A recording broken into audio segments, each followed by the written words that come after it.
Tonight on CTV News at 6, the votes are in. Members of the province's largest public sector union decide deal or no deal. Also tonight, the challenges facing the province trying to ban adult material in schools. I think it's common sense. You think it's common sense. Someone else may think it's completely different. And an Edmonton woman sets a new speed record on a motorcycle. The record is probably the coolest thing that I've ever done. Staying a little hazy for tonight and at least early tomorrow. A big drop in temperature on the way for tomorrow afternoon as well.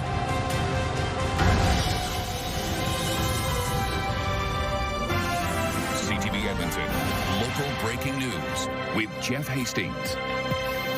Good evening. We begin with breaking news tonight. A strike for thousands of public sector workers has been avoided. Members of the Alberta Union of Provincial Employees have voted in favor of a mediator's recommended deal with the province.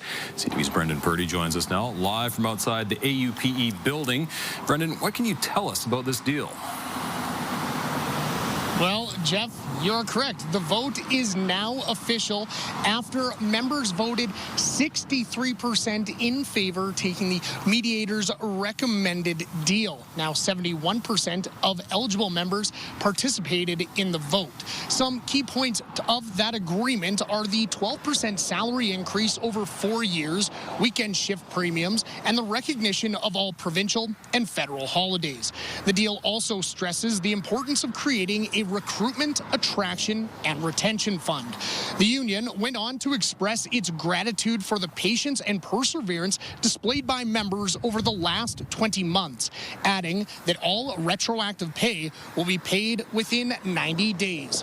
Now, these roughly 22,000 AUPE members include law enforcement, social services, natural resources, administration, among others. Jeff? All right, Brendan, thank you. That's Brendan Purdy live for us in the West End. The province is rewriting its order to remove certain books from Alberta school libraries. The Premier says the ministerial order has been misconstrued and the province just wants to remove inappropriate content from elementary schools. As CTV's Evan Kenny reports, this move is making some question what is considered inappropriate. The UCP government has pumped the brakes on its order to pull certain books from school libraries. And the Premier has said, we want to ban pornography and we want to keep the classics, and it's common sense to know the difference. Earlier this week, a list of more than 200 books being pulled by Edmonton Public Schools was released, including classics like The Handmaid's Tale and Brave New World. Common sense is one of those terms that people throw around, meaning everybody should think the way I think. I think it's common sense. You think it's common sense. Someone else may think it's completely different. Tuesday, the province said it would be revising the order immediately to ensure that classic literary works remain in school libraries, while books with graphic, pornographic images don't end up in the hands of children. This political scientist believes the ministerial order becomes blurry when it comes to defining what pornographic images are. So if you look at the current definition of pornography in Canada's criminal code, all the books that were on the list would probably be okay. A definition other countries have struggled with. There have been multiple court cases, both in Canada and the U.S., trying to do that, and it is so subjective. It's absolutely a terrible way to deal with social problems. One expert says this is a censorship issue. All of us are in favor of free speech till we come across expression that we don't like. And then a lot of those people say, well, and the way to deal with that is to make sure nobody else can see it because I don't like it. CTV News reached out to the province for comment. In a statement, the education minister says, we are currently working on a new version of the ministerial order and will not be commenting about specific changes at this time. Evan Kenny, CTV News, Edmonton. A man with a history of violent offenses is facing charges after allegedly stabbing a stranger outside of a Canadian Tire. It happened Thursday morning outside the Canadian Tire near 96th Street and 162nd Avenue. Police say a 64-year-old man was loading purchases into his vehicle when a stranger approached him and stabbed him. The man then rode away on a bike. Police say they arrested a 33-year-old on a bus after getting a description from a witness. Nathan Pichet is facing charges including attempted murder. Police say Pichet's criminal history includes a manslaughter conviction after stabbing a man in West Edmonton in 2018. A large fire at the Janalta recycling facility over the weekend is under investigation by multiple agencies. Now, the union representing the firefighters who battled the flames is raising concerns of its own. Amanda Anderson explains. The fire at Janalta Recycling, a scrap metal processing plant, started around 8:30 Saturday morning. Thick black smoke billowed into the sky, seen kilometers away.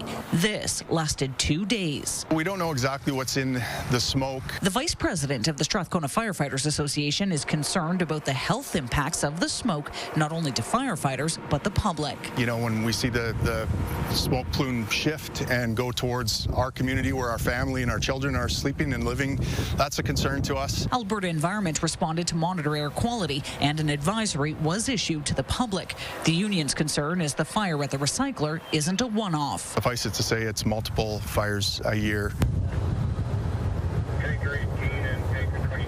One of them, this large fire in 2020. Moen says it took crews 31 hours to fight. When we see a pattern of going back to the same business over and over again, we have to believe that there's something that can be done. I mean, if we know that in the next few months we're likely to respond back there, you know, we should be able to identify what's causing the problem and fix it. Strathcona County Emergency Services, with support from Alberta Environment, is investigating. So is Occupational Health and Safety. In a statement, Mayor Rod Frank says, "We look forward to the results of this investigation and any recommendations that will support community safety and help prevent future fires at this site." Moen is glad the issue is getting attention. Maybe it's something that we should have brought up in the past, you know, given how many fires we've gone to there.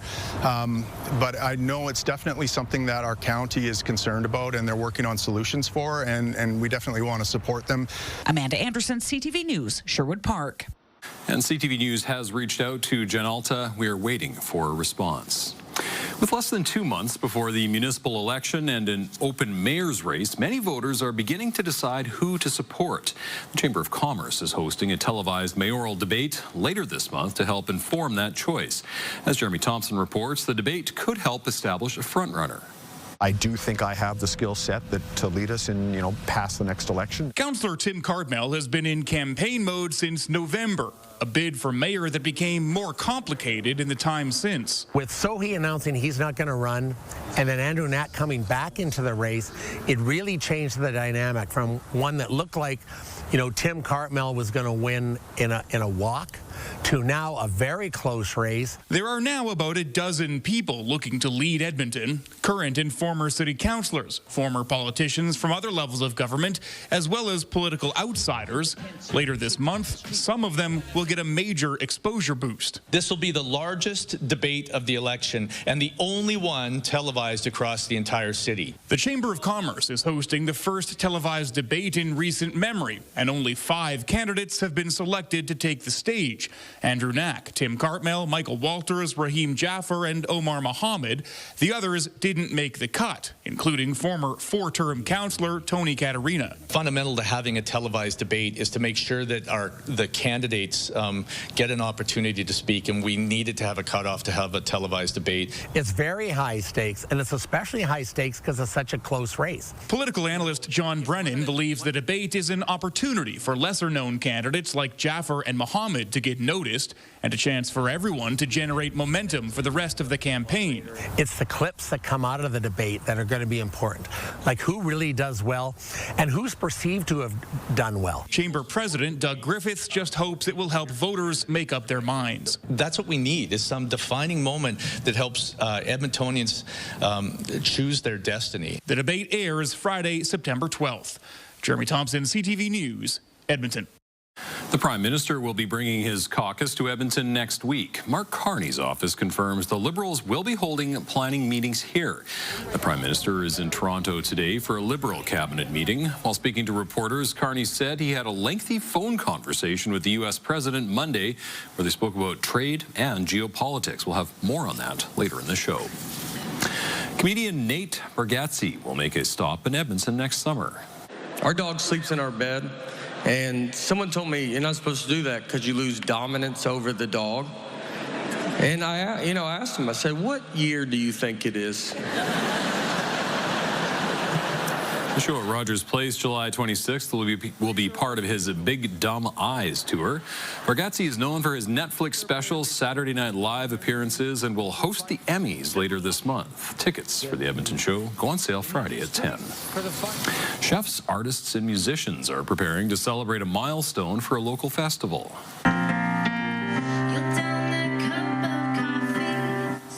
Marissa Kay is performing with 2 other musicians on stage Saturday night during the 20th annual Kaleido Family Arts Festival. The festival takes place this weekend on 118th Ave between 90th and 95th Streets. There's music, dancing, theater, film, and plenty of other performance. I am really looking forward to shopping. This vendor village is going to be really incredible this year. We have lots of great food trucks here this year as well. And the second thing I'm always excited for is just the music and the art, just all along the avenue. There's always something to do. The Kaleido Family Arts Festival runs Friday through Sunday. Well, the Edmonton area is back under an air quality advisory. Conditions have been fluctuating since wildfire smoke moved in from the north over the weekend. Today, we've seen the air quality health index range from moderate to high risk. Environment Canada advises limiting time outdoors and considering rescheduling or canceling outdoor events. It also says you can limit your exposure to the fine particles and smoke with a respirator-type mask and by using a good quality air filter in your home.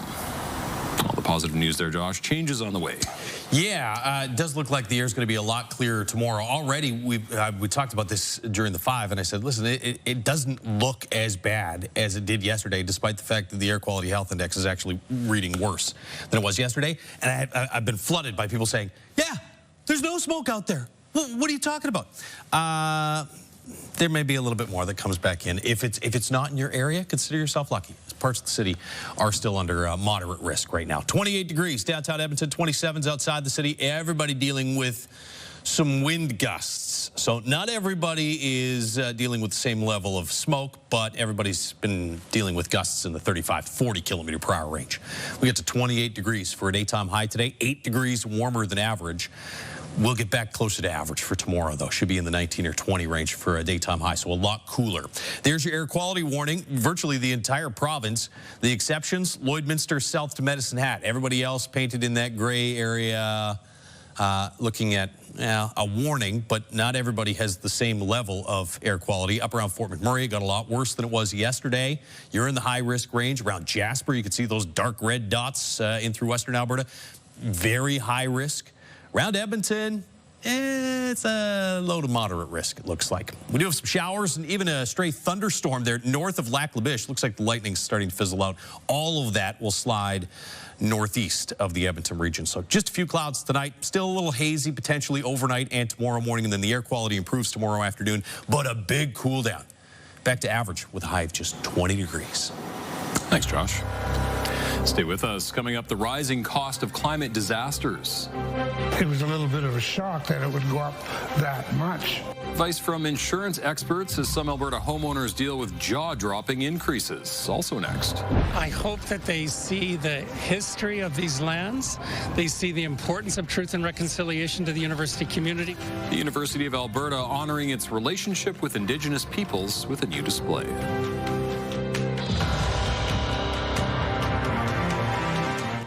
Programming brought to you by James H. Brown Injury Lawyers, the heavy hitters of injury law.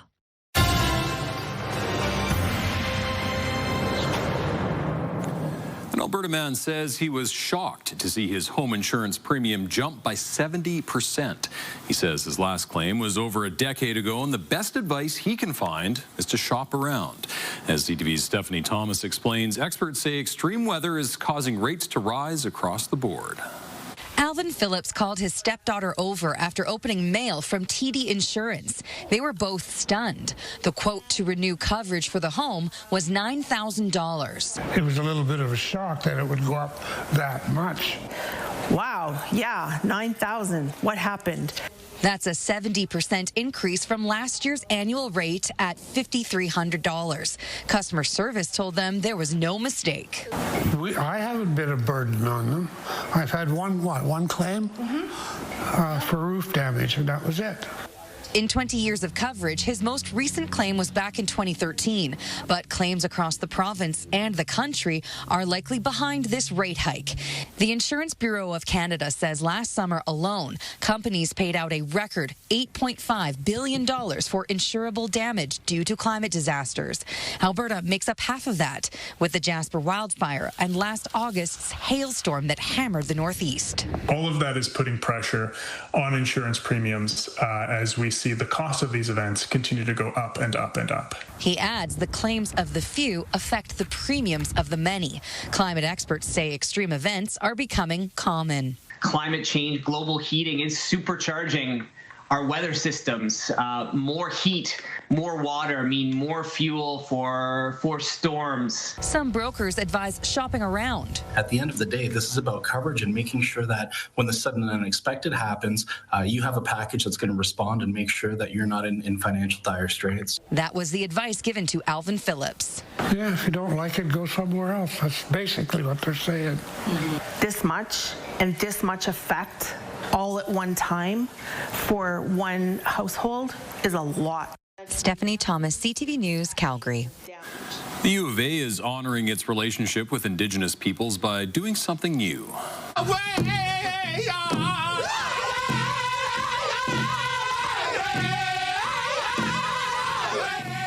The university opened the doors to its new Commons Flag Plaza today. The ceremony included raising the Treaty 6 flag and the Métis flag right in the center of campus. It's the university's first time ever raising these flags. I hope that they see the history of these lands. They see the importance of truth and reconciliation to the university community, particularly with the Treaty 6 and the Métis flag up there.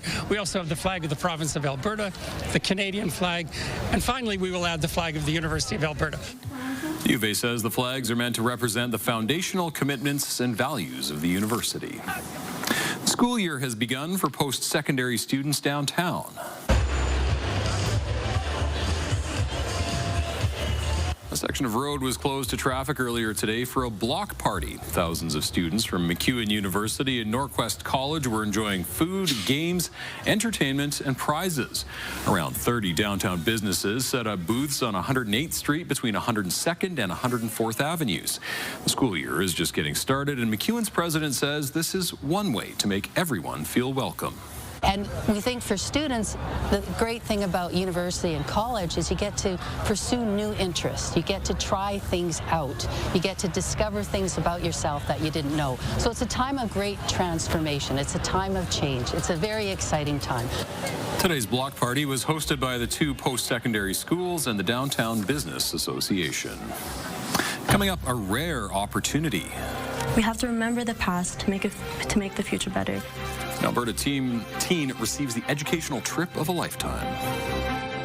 Temperatures were up close to 30 degrees today, but there is a big drop on the way for one day. Things start to warm back up for Friday and the weekend. Forecast next. Programming brought to you by Century Casino. 3 great locations: Edmonton, St. Albert, and Century Mile.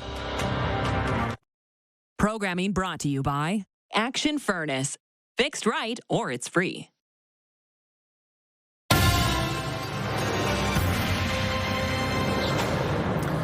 An Alberta teen is back home after an all-expenses-paid 10-day trip to Europe, visiting historic sites where Canadian soldiers fought in the First and Second World Wars. She's one of 13 teens who won a spot for the Beaverbrook Vimy Prize. Kevin Fleming has more. Take up our quarrel with the foe. To you from failing hands we throw. It's a war poem that Louise Ogbenar grew up with at Remembrance Day ceremonies in Calgary. She says it was a powerful moment standing in a cemetery in France, surrounded by fallen Canadian soldiers. And I saw his grave as well, and I was able to sing that poem as well in front of John McCrae's grave.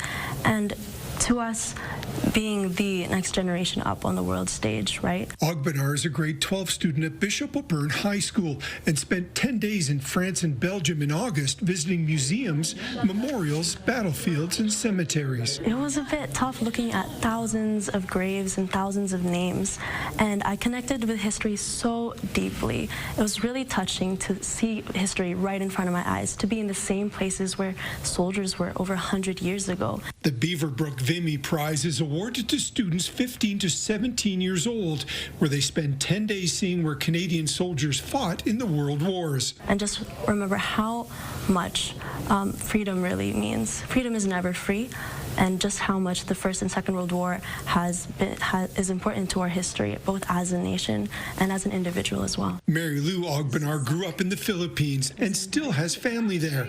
She lost her grandfather in the Second World War. We have a project with Luis now that, back home, we will do something for her great-grandfather and other veterans in our village, in our hamlet, who, sometimes they are forgotten. Louise says it was difficult seeing how young the Canadian soldiers were who were buried in France and Belgium, and hopes to share what she learned in Europe with others in her class. Kevin Fleming, CTV News, Calgary. All right, a bit more windy today, Josh. Got me wondering, is that moving smoke out or more smoke in, do you think? A little bit of this, a little bit of this, six of one, half dozen the other. There is some smoke off to the north, and so with the northerly wind, there may be a bit more that comes in this evening, and then eventually it'll move out. How's that? Does that make sense? Action Furnace River Valley Skycam is brought to you by Action Furnace. Fixed rider, it's free. 28 degrees right now. The Action Furnace, blocking the sunshine out there. It doesn't look as hazy as it did 24 hours ago, but again, we're in the moderate risk range on the Air Quality Health Index. 28 degrees for a daytime high, 29 is Grand Prairie and Peace River. You'll see temperatures, about 10 degrees cooler tomorrow across the northwest. Fort McMurray, you have seen some increased smoke in through that area, as well as some scattered showers. We'll show you that in a second. North of Peace River, you get some bad air quality, and then this is the worst of it here. Kind of Edson back through Jasper and into the mountain parks. So as we put the modeling through, it does look like by tomorrow morning, the thickest smoke is going to be back here to the west. So a little bit of that smoke north of us may drift through here through this evening and overnight tonight, and then gradually through the day tomorrow. This is by 6 p.m. Skies start to clear. And so we should be dealing with almost no risk, or at least a low risk on the Air Quality Health Index, not only for late tomorrow, but right through the day Friday as well. Western Alberta, you'll be dealing with a little bit of wildfire smoke, but here in Edmonton, looks like the worst is just about behind us. There's your showers around Fort McMurray. This was some thunderstorm activity just north of Lac La Biche. It's getting set to push through Lac La Biche as just some rain. Over the course of the next little bit. Around Edmonton, just a few patchy clouds that'll push out. All of this is going to slide off to the north-northeast of the city, so no showers in the forecast for overnight tonight or tomorrow morning. Just a few clouds tomorrow morning, a little bit of haze, and then by tomorrow afternoon, sunshine and air quality improving.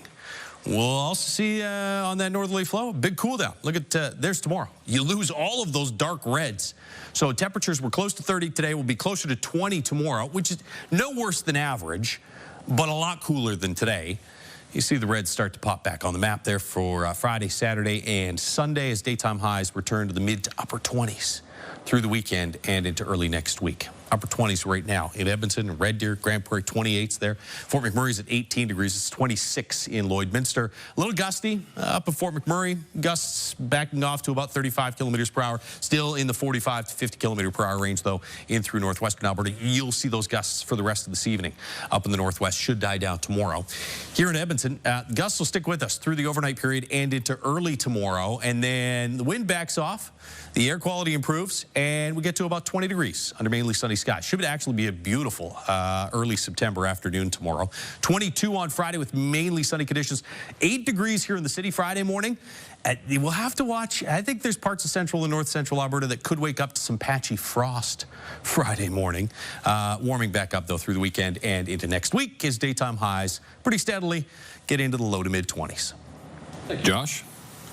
Stay with us. Up next, the Prime Minister's plans. The focus of the government from the start has been on what we can control. From dealing with Donald Trump to getting major projects greenlit, the Liberal caucus has plenty on its plate during a cabinet retreat. Also next. She's no queen. She's no cult leader. A woman calling herself the Queen of Canada taken into police custody. Programming brought to you by James H. Brown Injury Lawyers, the heavy hitters of injury law. Programming brought to you by Century Casino, 3 great locations, Edmonton, St. Albert, and Century Mile.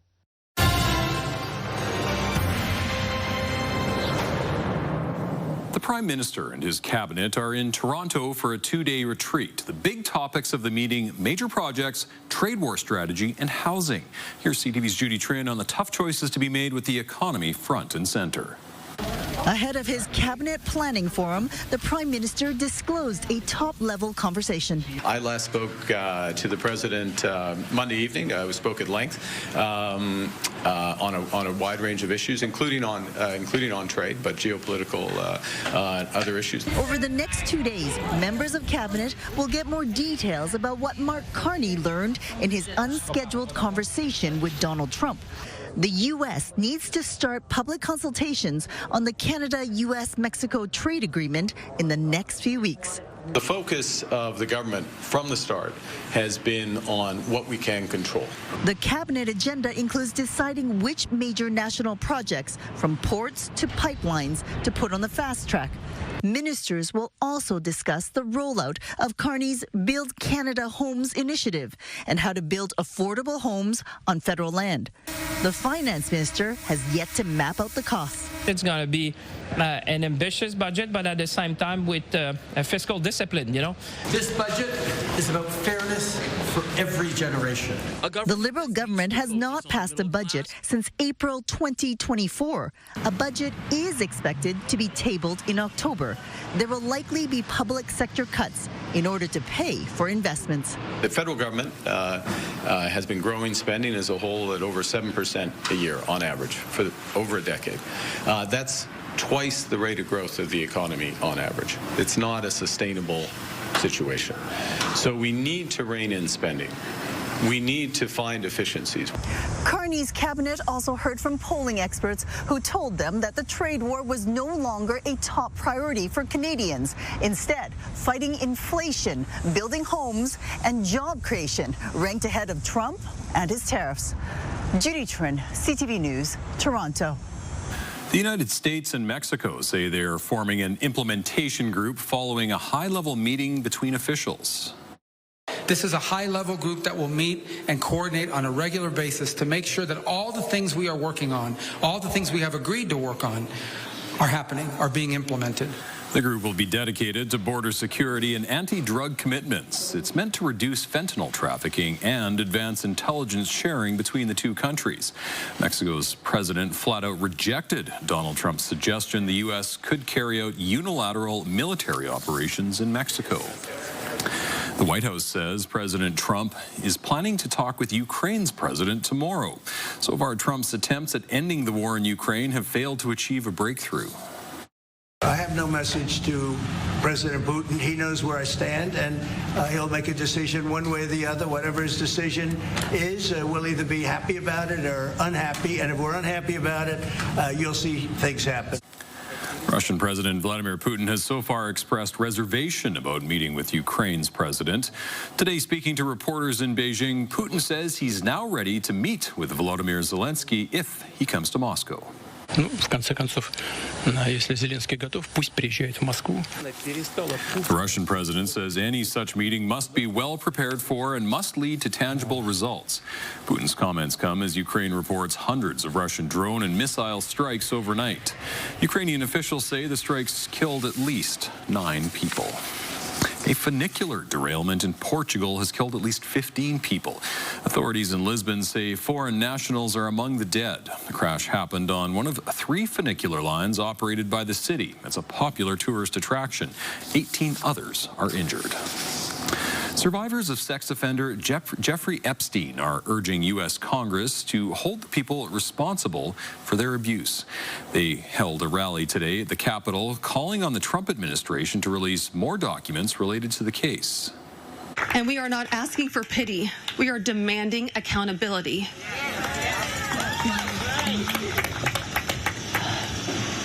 Congress must choose. Will you continue to protect predators, or will you finally protect survivors?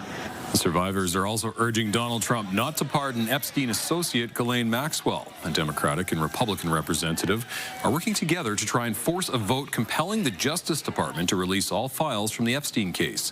While campaigning, Trump had said he would release the files. His attorney general later said there was no new information to release. Conservative leader Pierre Poilievre wants the Liberal government to end the temporary foreign worker program. He's proposing winding down permits until the program no longer exists.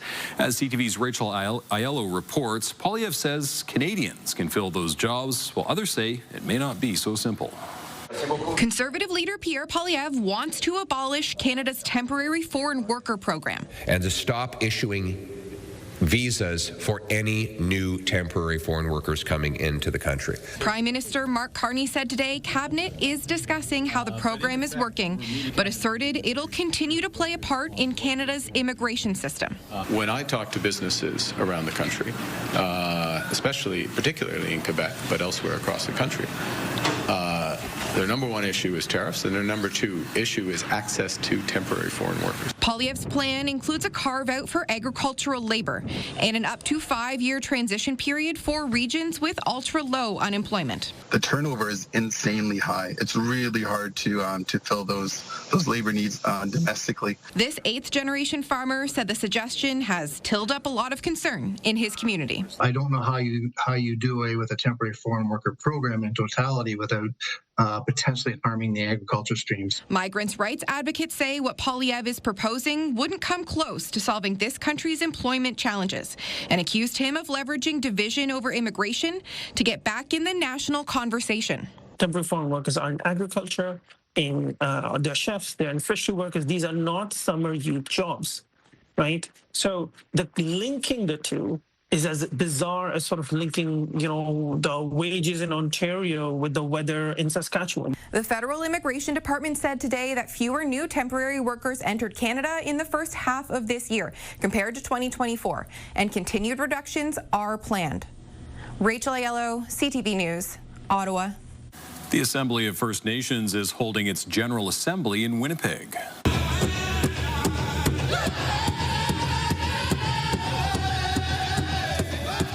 Much of the focus of the 3-day assembly is expected to be the federal government's Bill C-5. It lets Ottawa fast-track major projects found to be in the national interest.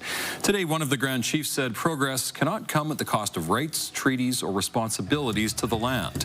Delegates will also discuss advancing First Nations policing and harm reduction strategies on substance abuse. Police in a Saskatchewan village have arrested the self-proclaimed Queen of Canada. Romana Didulo and her followers have been staying in the area since 2023. As CTV's Angela Stewart reports, the compound housing the conspiracy group has long been on police radar. You're under arrest. All right. Calm down. It all unfolded at 4:30 this morning when RCMP executed a search warrant at the village's former school. Mounties moved in after a report of someone in the building being in possession of a firearm. That report was received on August 25th, 2025. After receiving this report, Saskatchewan RCMP began an extensive investigation. This included careful monitoring of any risk to public safety and to the community of Richmond. There were more than 30 police vehicles and dozens of officers involved in the operation, including members of SWAT teams and police dog services. In all, 16 people were arrested, 5 men and 11 women. Among them, the self-proclaimed Queen of Canada, Romana Didulo. She presented herself and identified herself as that and released it to the public, so I can confirm that she is in custody. But beyond that, I can't identify anybody else. Didulo, the leader of this conspiracy group, has been in Richmond since 2023 after being forced out of the town of Kamsack. Police say the compound has been on their radar for some time, and they finally gathered enough evidence to move in. Through the course of any of our investigations, before we take any action, we have to make sure that we do meet the thresholds that the courts will be satisfied that we can enter into private property. I think that this is check, if it's not checkmate. Richmond resident Vanessa Johnson says for the last 2 years, the cult has created worry in the town among residents. I mean, they've got surveillance, they had spotlights, they were threatening us, they were always being shady. You couldn't take your dog for a walk in the park. You couldn't take your kids over there without them videotaping you. Johnson says the arrest is a win for the community. She's no queen, she's no cult leader, she's no one to follow. I really do think that even if they do stay, this has just kind of given us a little bit more momentum on our side. It's a win for us. It's a win for us, regardless. RCMP have 24 hours to press charges. Otherwise, those arrested could be released. As of right now, 4 replica handguns have been seized while the investigation continues. Angela Stewart, CTV News, Richmond. Coming up, the impact of a heart medication shortage on Albertans. I think that's our biggest concern, is the safety of all of this. Doctors working around the problem and warning patients against seeking knockoffs. Also next. This is not something that you can do anywhere you would like. It does require a very specific geology to be able to do that. A first of its kind facility in Alberta hoping to help combat climate change. Programming brought to you by Southview Acura. For family-owned, award-winning excellence, Southview Acura, where luxury meets reality. Looking at the markets, the Canadian dollar closed at 72 cents U.S. Oil is down, sitting now just under $64 U.S. a barrel. Gold saw a $43 bump. On the stock market, the TSX gained 135 points. The Dow Jones lost 24 points on the day. The federal finance minister is giving the Canada Revenue Agency 100 days to make changes to how it delivers services. Francois-Philippe Champagne says it is increasingly apparent the agency is not meeting the reliable and timely service that Canadians expect and deserve. In 2024, the CRA had more than 59,000 employees. Since then, 7,000 people have been laid off. The union says wait times have exploded to as long as 3.5 hours at its call center, with fewer than 5% of callers actually reaching an agent. Canada is facing a shortage of a medication that can help prevent heart failures. One Alberta man wants to warn others about the situation. CTV's Jacqueline Wilson reports. Fred Fisher has been off one of his heart medications, spironolactone, for over a week. I was diagnosed a year better ago with an enlarged heart, which means it doesn't pump as efficiently. A national shortage of the drug has put him in a tough spot. Went to refill it again and found out they were having trouble even getting it. And that was when a pharmacist advised me that there was a shortage, and if he had to outsource from their normal supplier to get it from somewhere else, the price was going to be steep again. At that point, my doctor told me, he says, you can go off of that particular one. Spironolactone is supplied by 4 companies. 2 are reporting shortages because of manufacturing disruptions, and a third has a shortage due to increased demand. As a result, the drug may not always be available, according to Health Canada. And it's being used in patients with heart disease, and specifically heart failure, when people have been diagnosed with heart failure, both heart failure where there's a pump problem or other types of heart failure. When it's used to help manage the condition, and specifically used to help reduce the risk for dying or being hospitalized. That's its main role. Experts warn against buying unlicensed or unverified products. Instead, people should talk to their doctor about alternatives. There are several medications that are very similar, not identical, that really can be used in as a replacement, or even short-term or even longer-term replacement to be considered. Ottawa says the shortage should resolve by the end of the month. Welcome news to Fred Fisher, who's patiently waiting for when he can access his preferred medication once again. Jacqueline Wilson, CTV News, Calgary. A first-of-its-kind facility is now open in Innisfail with the goal of helping to address global climate change. Deep Sky Alpha opened in August. The facility takes CO2 particles from the air and turns them into a liquid, which is then stored underground for a minimum 1,000 years. The company's CEO says this will help to avoid extreme weather and address growing concerns about climate change. The reason why the first facility of such a kind in Canada is in Alberta is due to the fact that we are blessed here in Alberta with amazing geology to actually be able to store the CO2 underground. This is not something that you can do anywhere you would like. It does require a very specific geology to be able to do that. Deep Sky is working towards other facilities across Canada to open in the coming years. An investigative podcaster says the Los Angeles Clippers allegedly broke NBA rules by sidestepping the league's salary cap in a deal with former Toronto Raptors star Kawhi Leonard. A report on podcast Pablo Torre Finds Out alleges Leonard signed a $28 million U.S. deal with a now bankrupt tree planting company in 2022. Clippers owner Steve Ballmer was reportedly a financial backer of the company. Leonard was paid to be a marketer, though never once publicly mentioned the company. There was also a clause in his contract that if he left the team, the deal would be terminated. The Clippers deny circumventing the salary cap. Stay with us. Coming up, Need for Speed. Being one of the very few women, let alone very few Canadians who do this is, I don't know, it's hard to explain. An Edmonton woman breaking the glass ceiling while breaking a world record.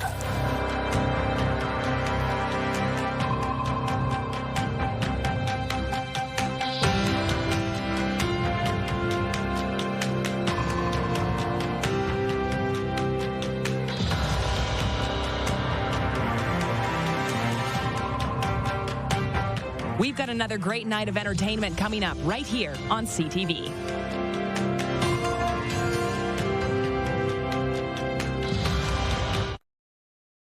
Programming brought to you by James H. Brown Injury Lawyers, the heavy hitters of injury law. An